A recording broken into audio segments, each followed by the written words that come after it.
इसमें तर्क संग्रह में सप्त 7 पदार्थ बताए गए थे। उन 7 पदार्थों का इन्होंने नाम मात्र से बता दिया था कि कौन कितने प्रकार का होता है। उसके बाद सप्त पदार्थ के मध्य में जो पृथ्वी, अप, तेज, वायु, आकाश, यहाँ तक हमारा पाठ हो गया था। आज हम काल, आकाश के बाद जो अगला द्रव्य है काल है, उस काल के बारे में बता रहे हैं। अतीत आदि व्यवहार हेतु काला। अतीत आदि, अतीत अर्थात बीता हुआ, आदि पद से हमको यहाँ पर जो काल है वर्तमान काल और भविष्य में आने वाला काल, ये लेना है। अतीत आदि का, अतीत आदि जिससे व्यवहार हेतु होते हैं, जिससे व्यवहार किया जाता है, उसको हम क्या बोलते हैं? काल बोलते हैं। वह काल कितना होता है? सच एको विभु नित्यश्च। वह काल एक प्रकार का होता है, विभु अर्थात व्यापक होता है और नित्य होता है। एक बात ध्यान दीजिएगा कि काल एक ही है। जन्यानाम जनका कालः जगताम आश्रयो मतः। जितने भी जन्य पदार्थ हैं, जो भी पदार्थ उत्पन्न होता है, वह सब पदार्थ किसी न किसी काल में उत्पन्न होता है। वह काल केवल एक ही काल है। उन्होंने लिखा है कि सच एको। वह काल कितने हैं? एक है, विभु है, नित्य है। इसके बाद हम सुनते हैं, देखते हैं कि काल 3, भूतकाल, भविष्यकाल, वर्तमान काल, यह 3 प्रकार के कालों की चर्चा हमको मिलती है। हम 3 प्रकार के कालों को व्यवहार में लाते हैं। यह 3 प्रकार के जो काल हैं, वह काल कैसे होते हैं? इनके मत से तो एक प्रकार का होता है। तो आप लोग बताएंगे कि ये 3 प्रकार का जो काल है, वह काल क्या न्याय वाले मानते हैं कि नहीं मानते हैं? न्याय मत में काल 3 प्रकार का होता है कि नहीं होता है? अगर 3 प्रकार का काल होता है तो कैसे होता है?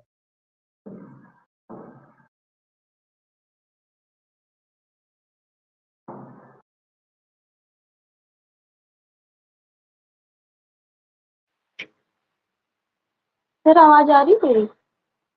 हाँ बोले। सर जो 3 प्रकार का काल होता है, तो इसमें जैसे ऐसे ही होगा ना, एक बीता हुआ काल और आने वाला काल, उसको भविष्य काल कहते हैं, और जो बीत गया उसको भूतकाल, और जो चल रहा होता है उसको हम वर्तमान काल कहते हैं। सर लेकिन न्याय इसको नहीं मानता है। वह जो है सिर्फ एक ही, मतलब जो लगातार चल रहा है ऐसे ही एक, मतलब अद्यतन काल को मानता है वो। देखो, हाँ, काल इनके यहाँ केवल एक ही होता है। लेकिन अब मान लीजिए एक ही काल होगा तो व्यवहार हम कैसे कर पाएंगे? जैसे कल के, बीते हुए कल को बताना है अथवा आने वाले कल को बताना है, इसके लिए हम कैसे बता पाएंगे? तो उसके लिए उन्होंने एक व्यवस्था बनाई। वह व्यवस्था क्या बनाई है उसको देखिए। वो कहते हैं अतीत आदि। अतीत अर्थात जो बीता हुआ, आदि पद से हमको लेना है जो अनागत अर्थात जो बीत गया है, और जो आने वाला है, और जो चल रहा है। तो ये इनकी उपाधि के भेद से 3 प्रकार के काल होते हैं। ये केवल व्यवहार के हेतु होते हैं। यदि आपसे पूछता है काल कितना है, कितने होते हैं, तो काल केवल एक ही होता है। वह विभु भी होता है और नित्य भी होता है।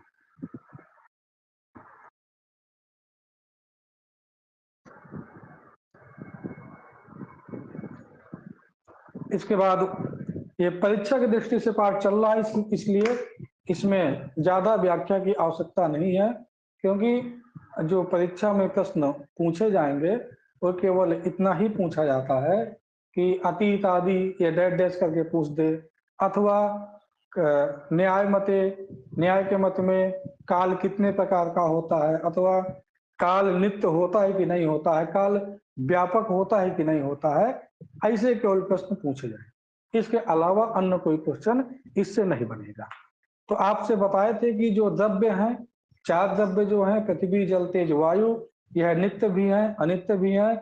उसके बाद आकाश आपने देखा कि नित्य है और विभु है, काल भी आपने देखा नित्य है विभु है। इसको नोट करते चलिए कि आकाश और काल नित्य और विभु है। अगला द्रव्य देखते हैं हम, प्राच्यादि व्यवहार हेतु दिक्। प्राच्यादि व्यवहार का जो हेतु होता है उसको हम बोलते हैं दिक्। अब देखिए प्राच आदि पद दिया है, इसमें प्राची, प्रतीची, उदीची, आवाची, ये 4 दिशाएं होती हैं। ये चारों दिशाओं का जो नामकरण किया गया है, उदयाचल सन्निहिता या दिक्। जो उदयाचल जहां से सूर्य उदय होता है उसके सन्निहित सामने वाली जो दिशा होती है उसको हम प्राची पूर्व दिशा बोलते हैं। अस्ताचल जहां सूर्य अस्त होता है उसको प्रतीची बोलते हैं, और उसके बाद मेरु से सन्निहित जो होता है उदीची होती है, और मेरु से एकदम उल्टा जो होती है वह आवाची होती है। यह जो दिशाएं हैं, आवाज आ रही है? जी भी आ रही है। अच्छा, तो नेटवर्क नहीं होगा इनके। तो यह जो दिशाएं हैं, इन दिशाओं को भी आप देखिए कि यह जो दिशा इन्होंने दिया है 4 प्रकार की दिया है, ये इसमें भी एक पद लगाया है, इसको बहुत ध्यान से देखते चलिए। क्या पद यहां लगा दिया कि प्राच्यादि व्यवहार हेतु। प्राच्यादि के जो व्यवहार का हेतु है उसको हम दिक् बोले, यानी प्राची, प्रतीची, उदीची और अवाची, इनका जिससे व्यवहार कर सकते हैं उसको हम दिशा बोलेंगे, दिक् बोलेंगे। और वह दिक् कैसी है?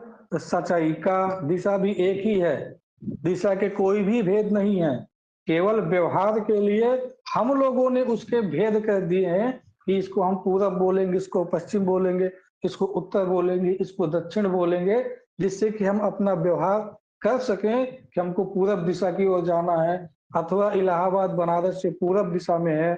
ये सब व्यवहार करने के लिए हमने दिशा के 4 प्रकार के जो भेद है उसको बना दिए। वस्तुतः दिशा में कोई भी भेद नहीं होते। सच एका, दिशा भी क्या है? एक है, ये भी ध्यान दीजिए। दिशा एक है, व्यू देखिए व्यापक है।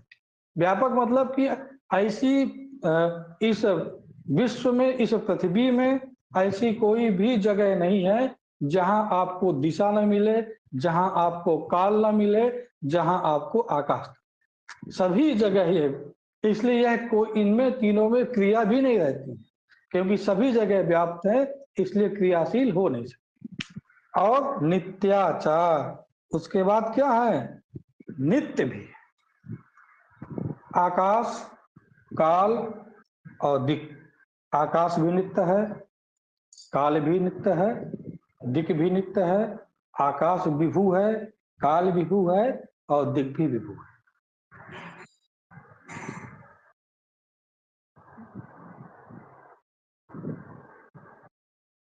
इसके बाद आत्मा। आत्मा कहते किसे हैं? आत्मा का लक्षण कहते हैं कि ज्ञानाधिकरण आत्मा। ज्ञान का जो अधिकरण होता है, अधिकरण अर्थात जहां पर ज्ञान रहता है उसको हम क्या बोलेंगे? आत्मा बोलते हैं। ज्ञान का जो अधिकरण होता है, ज्ञान जहां पे रहता है, ज्ञान हमेशा आत्मा में समवाय संबंध से रहता है। ज्ञान का जो अधिकरण होता है उसको हम आत्मा बोलते हैं। इसमें एक और विशेषता है, सद्विधा। आत्मा 2 प्रकार की, आत्मा के दो भेद किए हैं, पहला जीवात्मा और दूसरा परमात्मा। एक जीव की आत्मा होती है, एक परमात्मा होती है। अब इनमें जीवात्मा परमात्मा में भी कोई ना कोई भेद होगा। उसमें बता रहे हैं कि तत्र ईश्वर सर्वज्ञ परमात्मा एक एव। जो ईश्वर है वो क्या है?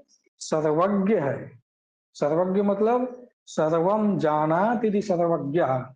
ईश्वर सब कुछ जानने वाला है, उसी को हम क्या बोलते हैं? परमात्मा बोलते हैं। अब एक एव, वह एक ही है। ईश्वर सर्वज्ञ है, सब कुछ जानने वाला है, उसी को हम परमात्मा कहते हैं। वह परमात्मा केवल एक ही है। इसके बाद जीवात्मा बताए थे, जीवस्तु प्रति शरीरम भिन्न भिन्नो। जीव जो है प्रत्येक शरीर में भिन्न। कैसे मालूम चलता है? क्योंकि प्रत्येक व्यक्ति की बुद्धि अपनी अलग अलग होती है, सबकी बुद्धि अलग अलग होती, सबका ज्ञान अलग अलग होता है। इससे मालूम चलता है कि जीवात्मा प्रत्येक शरीर में अलग अलग है। और जीव भी, ज्ञान भी, आत्मा भी कैसी है? विभु, वह भी व्यापक है, हर जगह आत्मा मिल जाएगी। और नित्यश्च, ये भी विभु है और नित्य है। अभी तक आकाश, काल, दिग, आत्मा, ये चारों नित्य है और विभु। तो जो आत्मा है यह भी क्या है? विभु है। विभु मतलब कि व्यापक, सब जगह विद्यमान है और नित्य है।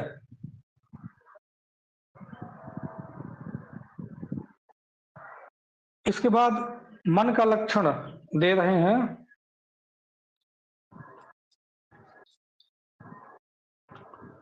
मन किसे कहते हैं?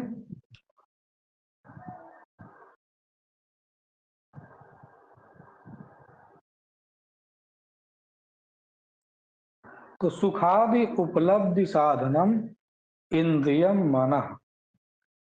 सुखादि उपलब्धि साधनम इंद्रियम मनः। इंद्रियम मनः, इंद्रिय है उसको क्या बोलते हैं? मन। इंद्रियम मनः अर्थात मन एक इंद्रिय। उसका काम क्या है? तो कहते हैं कि जो आत्मा है उस आत्मा को सुखादि उपलब्धि साधनम। उपलब्धि का नाम क्या है? उपलब्धि का नाम है साक्षात्कार।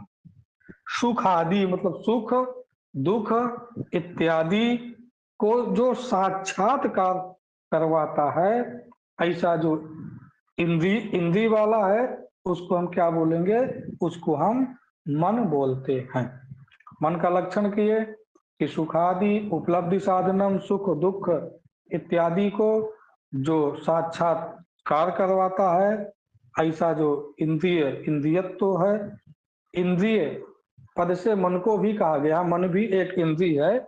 उसको इंद्रिय कहने का कारण यह है कि जो काम इंद्रियां करती हैं तत्सदृश काम मन कहता है, इसलिए मन को भी इंद्रिय पद से इन्होंने कहा है। तो मन का काम इतना है कि सुख दुख इत्यादि को आत्मा तक लेके पहुंचता है। मन को कभी भी सुख दुख नहीं होता है। मन तो केवल साक्षात्कार करवाने वाला होता है। सुख और दुख जो इसको ग्रहण करेगा, जो इसका ज्ञान करेगा, उसी को सुख और दुख होगा। तो सुख और दुख क्या हो, कहाँ होगा? तो आत्मा में। मन में न सुख होगा न दुख होगा, क्योंकि मन सुख दुख को ग्रहण नहीं करवाता है, केवल बीच का एक साधन मध्य में रहता है। सुख आया दुख आया, क्या कहता है? सुख को ले जाकर के मन के पास पहुंचा देता है, दुख को ले जाकर के मन के पास पहुंचा देता है। इतना काम केवल मन नहीं। सुख को उठा करके मन जो है आत्मा के पास पहुंचाता है, दुख को उठा करके मन आत्मा के पास पहुंचाता है। तो केवल साधन है। साधन आप जानते हैं साधन क्या होता है? कि हमको यदि यहाँ से इलाहाबाद जाना है तो हम किसी ट्रेन के माध्यम से गए, अपने गंतव्य तक पहुंच गए, हमको फिर उससे मतलब नहीं है जिस साधन से गए हैं। उसी प्रकार मन है कि सुख जो है मन के माध्यम से आत्मा तक पहुंचता है, आत्मा को सुख होता है, आत्मा को दुख होता है। वह जो मन है, वह मन तच्चा प्रत्यात्मनीतत्वात्, प्रत्येक आत्मा के पास अपना एक अलग मन, सभी के आत्माओं के पास, जितनी भी आत्मा, सभी आत्माओं का अपना एक अलग मन। प्रत्यात्मनीयतत्वात्, प्रति आत्मा के पास नियत एक मन है, वह अनंतम, इसलिए आत्मा अनंत है। जीवात्मा लेना है हमको, यहाँ पर परमात्मा का ग्रहण नहीं करना है। जो जीवात्मा है प्रति शरीर में भिन्न भिन्न है, शरीर अनंत है। तो प्रत्येक जो आत्मा है, प्रत्येक आत्मा का अपना एक पर्सनल जो होम सिक्योरिटी होता है, अथवा वही कहिए मन को, अपने प्रत्येक आत्मा के पास अपना एक नियत कौन है, मन है। वह मन कैसा है? परमाणु रूप है, और कैसा है? नित्य है। परमाणु रूप आप जानते हैं कि एकदम छोटा, जिसका विभाजन नहीं किया जा सकता, और नित्य है। यानी कि मन भी क्या है? नित्य है। यहां से देखिए, जो द्रव्य हैं उनका लक्षण समाप्त हुआ। अब देखिए, द्रव्य का लक्षण यहां से संपूर्ण होता है। आपसे हम एक दो अब क्वेश्चन पूछेंगे द्रव्य में, आप लोग सावधान हो जाइए। अच्छा बताइए, इसमें से जो काल है, वह काल कैसा द्रव्य है? नित्य है कि अनित्य है? जल्दी बोलिए, फिर आगे क्योंकि उसमें गुणों में चर्चा होगी। नित्य। इतनी देर में तो देख के ही बोल देंगे। अच्छा, पृथ्वी को बताइए, नित्य है कि अनित्य है कि दोनों है? दोनों। सर नित्य अनित्य दोनों है। हाँ, और जो अनित्य है उसके कितने भेद हैं? 3। आत्मा? आत्मा एक है। आत्मा एक 2 कहाँ है? है, जीवात्मा परमात्मा। आत्मा दो नित्य है, है दो। कि अनित्य है कि? जीवात्मा जीवात्मा परमात्मा। जीवात्मा और दो भेद परमात्मा। हैं इनके। परमात्मा कितने हैं? परमात्मा कितने एक। भेद हैं? एक है। और एक। जीवात्मा के? बहुत बढ़िया। जीवात्मा के? अनंत। जीवात्मा प्रत्येक अनंत। शरीर हाँ, में अलग अलग। बिल्कुल। मन के कितने भेद है? मन कितने प्रकार का होगा?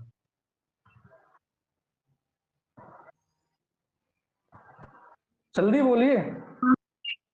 मन भी सबके शरीर में अलग अलग होता है, अनंत होता है। अनंत। हाँ, उसमें लिखा है कि प्रत्येक आत्मा का अपना एक मन होता है, इसलिए आत्मा अनंत है तो मन भी अनंत है, और मन भी क्या है? नित्य है। अच्छा, नित्य। 9 पदार्थों में कितने पदार्थ नित्य हैं और कितने पदार्थ नित्यानित्य हैं? जो दोनों है। 4 जो ऊपर के हैं वो दोनों है, और नीचे के जो 5 हैं वो सब नित्य हैं। यानी कि यदि कोई पूछे कि नित्य पदार्थ कितने हैं, तो क्या बोलेंगे आप लोग? पृथ्वी, जल, अग्नि। नहीं, नित्य पदार्थ कितने हैं? संख्या बता दीजिए सिर्फ केवल। 4। नित्य, अनित्य नहीं पूछते हैं। नित्य पदार्थ 5 है, कितने हैं? 5। 5। पृथ्वी नित्य नहीं है। वैसे सब नित्य, तो वैसे नित्य 9 है, पूरे के हाँ, पूरे नित्य नित्य 9 हैं। है। नित्य 9 है। और जो पृथ्वी है उसका परमाणु रूप नित्य होता है, आकाश इत्यादि पूरे नित्य होते हैं। वस्तुतः आप 5 को ही नित्य मानिए और 4 को नित्य और अनित्य के श्रेणी में रखिए। चलिए, तो यहाँ तक हो गया। अब हमारी जो पदार्थों में जो सर एक सप्त बार फिर से पदार्थ रिपीट बताए कर गए थे। दीजिए। किसको? Hello sir. सर नित्य और अनित्य हाँ को एक बोले। बार फिर से रिपीट कर दीजिए। देखिए, पृथ्वी, जल, तेज, 9 पदार्थ वैसे नित्य हैं, ये एक बार आप समानता कर लीजिए, ठीक है। और पृथ्वी, जल, तेज, वायु, ये चार जो बताए गए हैं, नित्य और अनित्य दोनों। इसके बाद जो पांच हैं वो पांच नित्य होंगे।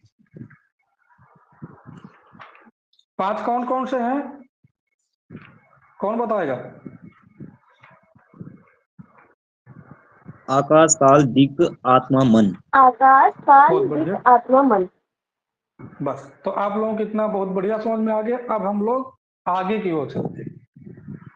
अब देखिए, पहला जो 7 पदार्थों में पहला जो पदार्थ था द्रव्य, वह पदार्थ संपूर्ण होता है। अब दूसरा जो आता है गुण। अब जितना हम धीमे धीमे आगे चलते जाएंगे उतनी थोड़ी थोड़ी कठिनाई बढ़ती है। कठिनाई क्या बढ़ेंगी कि अब जो गुण है, यह गुण किसी न किसी द्रव्य के आश्रित होके ही रहेगा। आपको पहले दिन ही बताए थे कि जो गुण होता है वह गुण द्रव्यों में समवाय संबंध से रहता है। तो अब जब ये गुण चलेंगे तो उस बताएगा कि रूप कितने द्रव्यों में है, रस कितने द्रव्यों में है, कितने प्रकार का होता है, तो ये भी आपको याद करते हुए चलना है।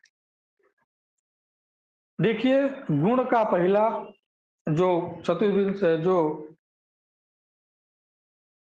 गुण है चतुर्विंशति, उसमें जो पहला है रूप, उसका लक्षण कर रहे हैं चक्षुर मात्र ग्राह्यो गुणो रूपम।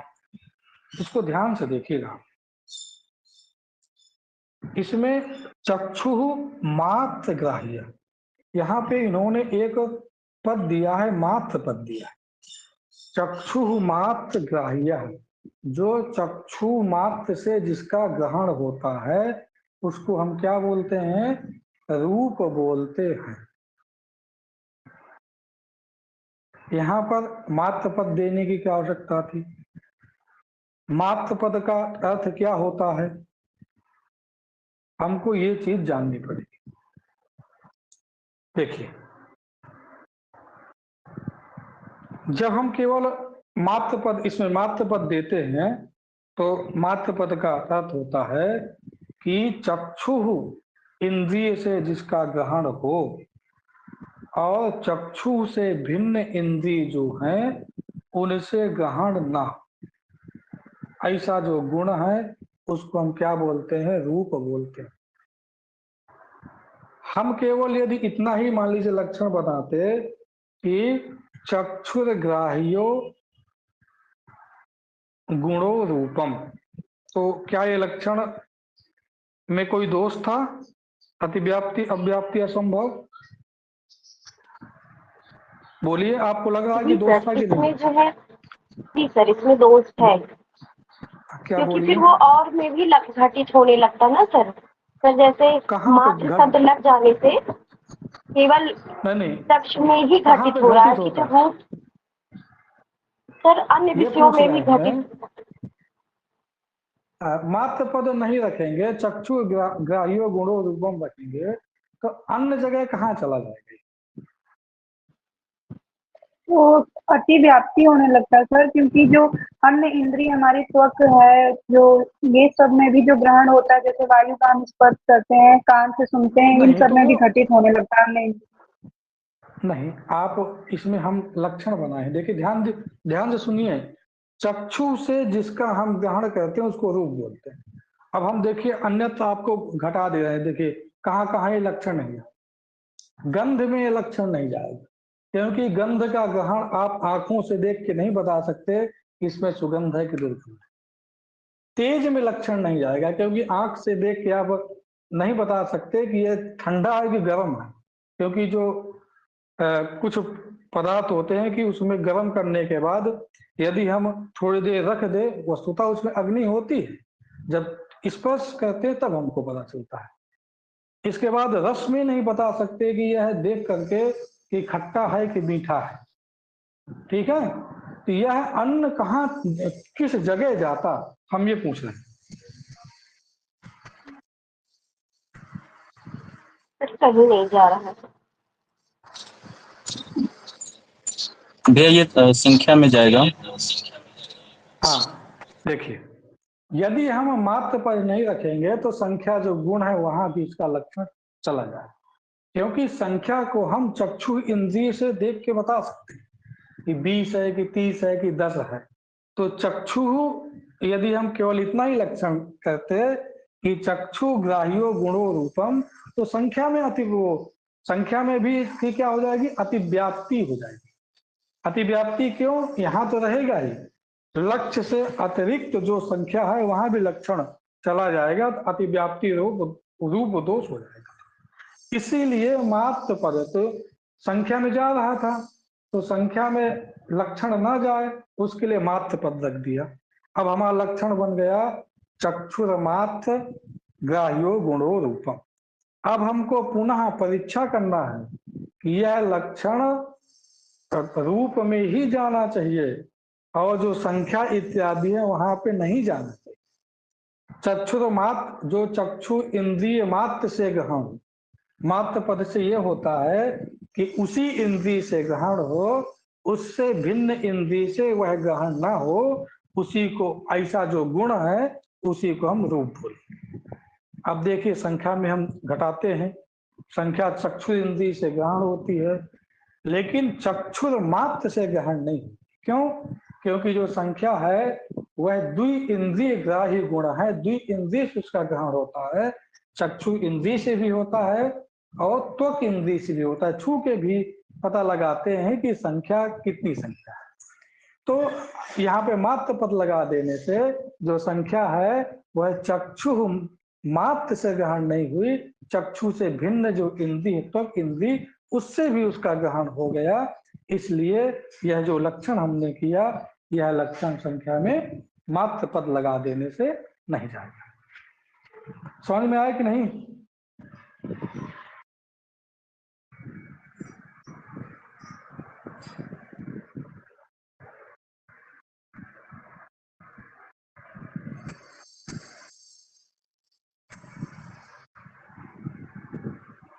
चलिए, तो हम आज जो गुण का रूप का लक्षण है कि जो चक्षु इंद्रिय मात्र से ग्रहण होता है उसको हम रूप बोलते हैं।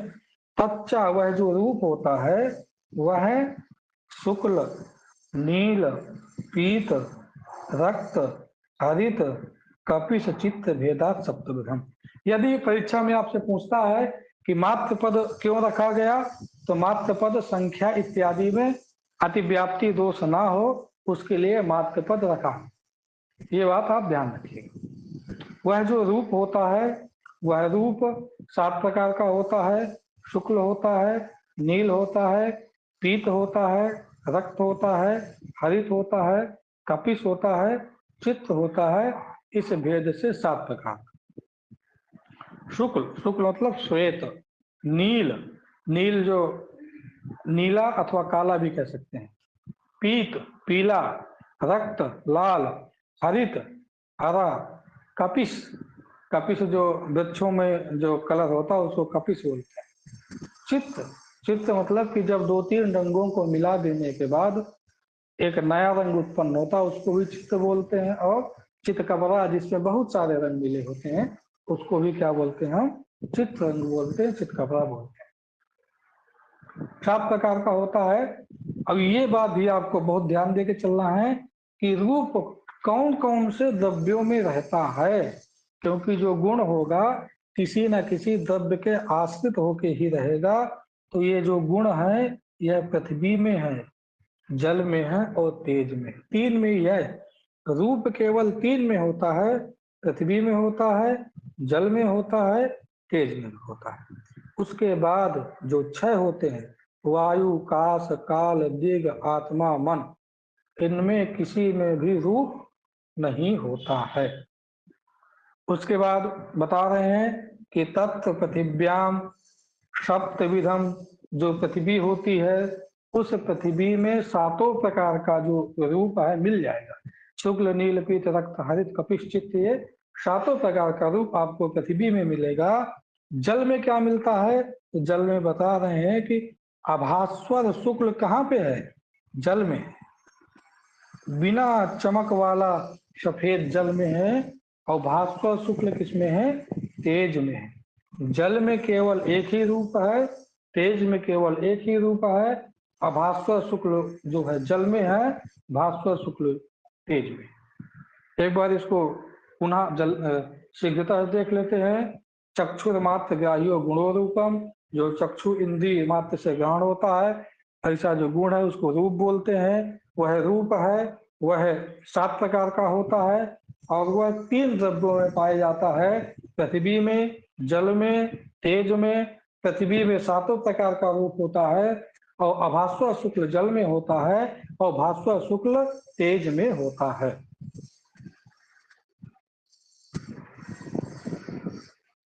रूप के बाद जो दूसरा 24 गुणों में आता है वह है रस। रस को बता रहे हैं कि रसना ग्राह्यो गुणो रसः।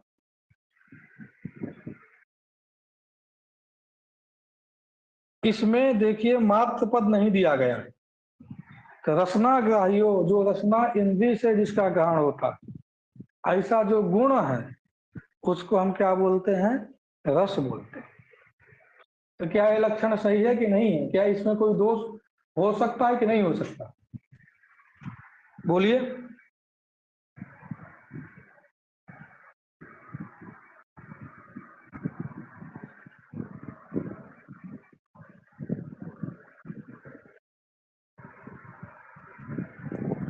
हेलो, आप लोग अधिक से अधिक बोलने का प्रयास करिए। देखिए, एक और इसमें हम पूछते हैं आपसे थोड़ा सा। इसमें यदि हम ये जो गुण पद है, इस गुण पद को हटा दें, लक्षण केवल इतना बनाए कि रसना ग्राह्यो रसः, तो इसमें दोष है कि नहीं है?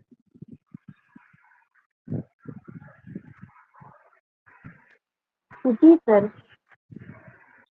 क्या दोष है?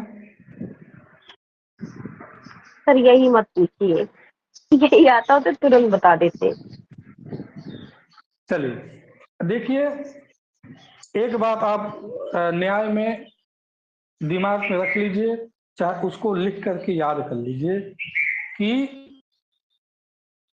जिस इंद्रिय से जिस पदार्थ का ग्रहण होता है, उसकी जाति और उसका अभाव भी उसी इंद्रिय के द्वारा ग्रहण होता है। जैसे जो रसना इंद्रिय है, यदि उससे रस का ग्रहण होगा, रसना इंद्रिय से रस का ग्रहण होता है, तो उसी रसना इंद्रिय से जो रसत्व जाति है उसका भी ग्रहण होगा, और जो उसका अभाव है, रस का जो अभाव है, वह भी रसना इंद्रिय के द्वारा ही ग्रहण होता है। ये कंफर्म हुआ कि जिस इंद्रिय से जिस पदार्थ का ग्रहण होता है, उसकी जो जाति होगी उसी इंद्रिय के द्वारा ग्रहण की जाएगी। यदि हम केवल रसना ग्राह्य बनाते तो रसना इंद्रिय के द्वारा जो रस है वो ग्रहण किया जाता है, उसकी जाति भी ग्रहण की जाती है। तो यह लक्षण रसत्व जाति में भी जाने लगता। उसके लिए इन्होंने क्या पद दिया? गुण पद दिया। जब गुण पद दे देंगे तो रसत्व गुण नहीं है, रूप रस यह गुण है। जब रसत्व गुण नहीं है तो यद्यपि रसना इंद्रिय से रसत्व जाति का ग्रहण होता है, लेकिन गुण के अंदर न आने के चलते यह जो रस का लक्षण किए हैं वह रसत्व जाति में नहीं जाएगा। इसमें 2 कोटि समझिएगा। रसना सर दोष कौन सा होगा? सर दोष कौन सा रहेगा? दोष अतिव्याप्ति दोष होता है, क्योंकि रस में जाता ही और रसत्व जाति में भी चलता है। इसमें 2 कोटि, जैसे कि वायु में आप सर यहाँ पे मात्र शब्द क्यों नहीं लगाए हैं? सर जैसे चक्षु मात्र ग्राह्यो गुणो हो गया, हाँ, तो जो रस है वो भी तो सिर्फ रसना से ही ग्रहण होता है ना। देखिए, मात्र पद वहां पे लगाने का ये था, मात्र पद लगाने का प्रयोजन ये था कि संख्या इत्यादि में लक्षण जा रहा, पहले वाले चक्षु मात्र में, तो मात्र पद लगा दिया तो हाँ, मात्र पद से यह हुआ कि चक्षु से ग्रहण हो, और चक्षु से भिन्न इंद्रिय है उससे ग्रहण ना हो, चक्षु से भिन्न इंद्रिय से ग्रहण ना हो, वही यहाँ पर ऐसा जो गुणत्व जाति वाला होगा, ऐसा जो गुण होगा उसी का लक्षण।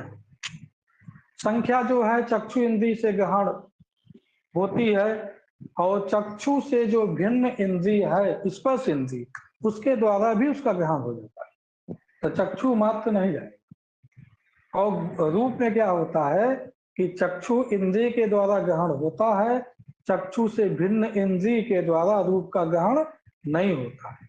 संख्या का भिन्न इंद्रिय के द्वारा ग्रहण हो जाता है, इसलिए ये लक्षण संख्या में नहीं जाता है, रूप में चला जाता है, कोई दोष नहीं रहता।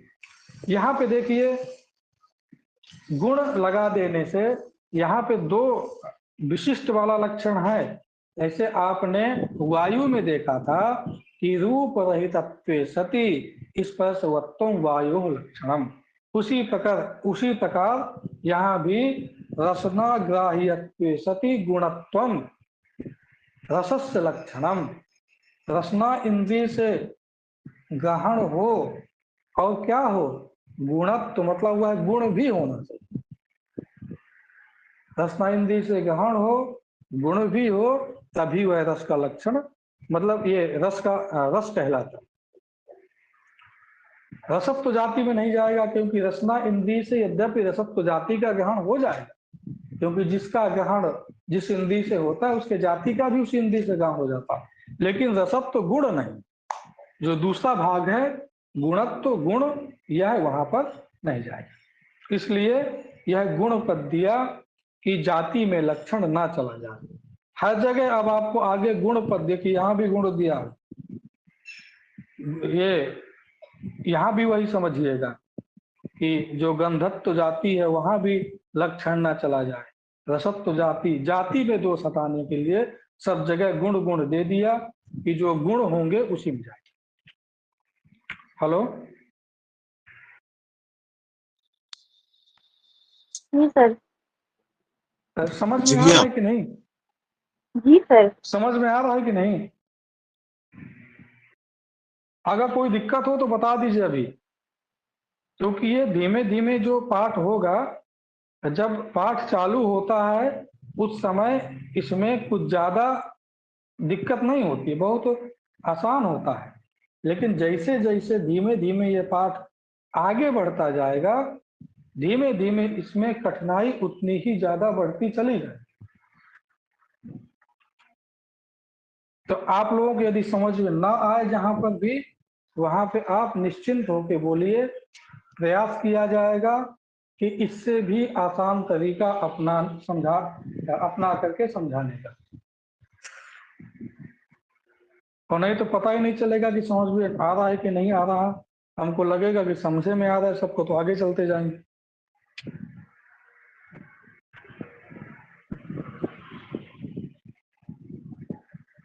चलिए,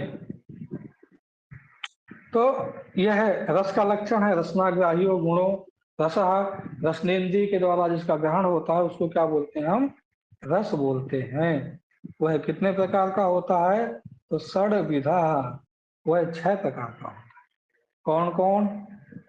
मधुर, अम्ल, लवण, कटु, कषाय, तिक्त भेदात षड्विधम। मधुर आप जानते हैं, मीठा। अम्ल यह खट्टा होता है। लवण अर्थात नमकीन। कटुक अर्थात कड़वा, कड़वे से यहाँ पे जैसे नीम उम की कड़वाहट होती है उसको लेना है। कषाय, कसैला, जैसे आंवला होता है वह कसैला होता है। तिक्त, तिक्त अर्थात तीखा, मिर्चा जो होता है वह तीखा होता है। तो मधुर, अम्ल, कटु, कषाय, तिक्त भेदात षड्विधम, यह 6 प्रकार का रस होता है। 3 द्रव्यों में आपको रस मिलेगा। कौन कौन में? पृथ्वी में मिलेगा, जल में मिलेगा, नहीं केवल 2 में ही मिलता है, सॉरी 3 में नहीं, केवल 2 मिलता है। पृथ्वी जल वृत्ति ही, पृथ्वी और जल में ही केवल रस मिलता है। तत्व पृथिव्याम षड्विधा, पृथ्वी में 6 प्रकार का होता है। जो 6 प्रकार बताए, मधुर अम्ल कटु कषाय पित्त, ये 6 मिलता है। जले मधुर एवं, केवल जल जो होता है उस जल में मीठा ही होता है, मधुर ही होता है।